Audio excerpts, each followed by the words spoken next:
मुजफ्फरनगर में 5 दिन में ही सड़क टूट गई, किसान परेशान। सुमित मलिक ने कहा, सड़क निर्माण में मानकों की अनदेखी हुई, तारकोल सही नहीं डाला गया, इसलिए सड़क जल्दी खराब हो गई।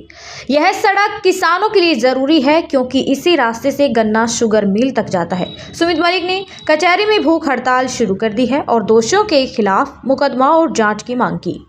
उन्होंने यह भी आरोप लगाया कि एसडीओ, जई और ठेकेदारों में मिली भगत हुई। पिछले 12 साल से एक ही अधिकारी जिले में है जो नियमों के खिलाफ है। 35 टेंडरों की गुणवत्ता पर भी सवाल उठाए गए। सुमित मलिक ने चेतावनी दी कि जब तक कार्रवाई नहीं होती, सड़क का पुनर्निर्माण नहीं होता, उनका आंदोलन जारी रहेगा। किसानों और समाजसेवी उनके साथ हैं। अब देखना होगा कि प्रशासन कब तक ठोस कदम उठाता है।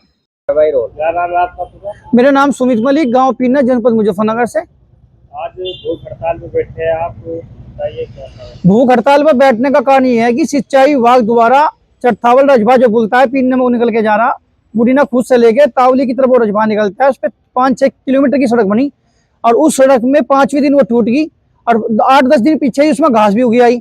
तो मैंने उसकी शिकायत सोमेंद्र तोमर जी जो प्रभारी मंत्री मुजफ्फरनगर के हैं, वे पीडब्ल्यूडी गेस्ट हाउस में आ रहे थे। मुझे जानकारी मिली, मैं खेत में से अपना आ गया, तुरंत उन्हें सूचना देखा और उन्हें एक शिकायती पत्र दिया और बताया कि यहाँ भ्रष्टाचार हो रहा। उन्होंने डीएम साहब को तुरंत प्रार्थना पत्र दिया और जांच के लिए कहा।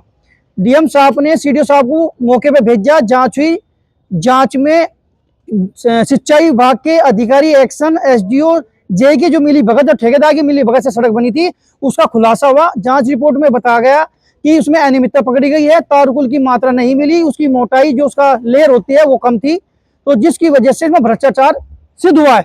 तो मेरा अनुरोध जिला अधिकारी महोदय से है कि कृपा करके उन भ्रष्ट कर्मचारी अधिकारियों के खिलाफ कानूनी कार्रवाई करी जाए, उन पर एफआईआर हो, ताकि भविष्य में, और जो ठेकेदार है वे सब ब्लैकलिस्ट हो, ताकि भविष्य में माननीय मुख्यमंत्री की सरकार में, जहाँ एक तरफ माननीय मुख्यमंत्री जी कह रहे हैं कि जो भी अधिकारी कर्मचारी भ्रष्टाचार में लिप्त पाया जाएगा उस पर कानूनी कार्रवाई होगी, लेकिन यहाँ मुजफ्फर एक्शन है क्योंकि एक्शन के निर्देश पे ये काम हुए हैं। एक्शन, एसडीओ और जो उनका जेई है, ठेकेदार सहित सब लोग एक पूरी चैन के रूप में काम करते हैं, लेकिन मुजफ्फरनगर के बड़े बड़े नेता उन्हें बचाने के चक्कर में लग रहे हैं। मेरा उनसे भी आग्रह है कि कृपा करके इस भ्रष्टाचार को खुल जान दो, अन्य में जो सबके नाम खोलने पड़ जाएंगे। बता दूं मैं, समय होगा, अभी तो भूख हड़ताल शुरू हुई, बहुत लंबी भूख हड़ताल चलेगी, मेरे प्राण तो जा सके यहाँ से, लेकिन एक कार्रवाई करवा के जब उठूंगा।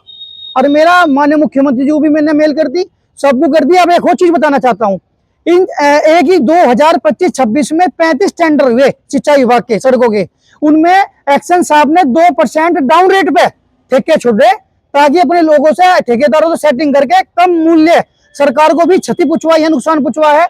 तो ये चीजें बहुत सारी खोल लूंगा, ये पूरी सूची मेरे पास है, कहाँ की सड़कें कौन कौन सी बनी और उनमें क्या है, उसकी भी जांच होनी चाहिए, उच्च स्तर से जांच हो, ताकि पहले पिछले 5 सालों में टेंडर कितने में छूटे थे सड़कों के, उसकी पूरी एक प्रक्रिया होती है। अब उसमें कितना झोल क्यों आया, ये भी एक जवाबदेही का कारण है, क्योंकि एक्शन साहब ने उन ठेकेदारों को कम रेट में ठेका दिया, ये भी एक मिली भगत है।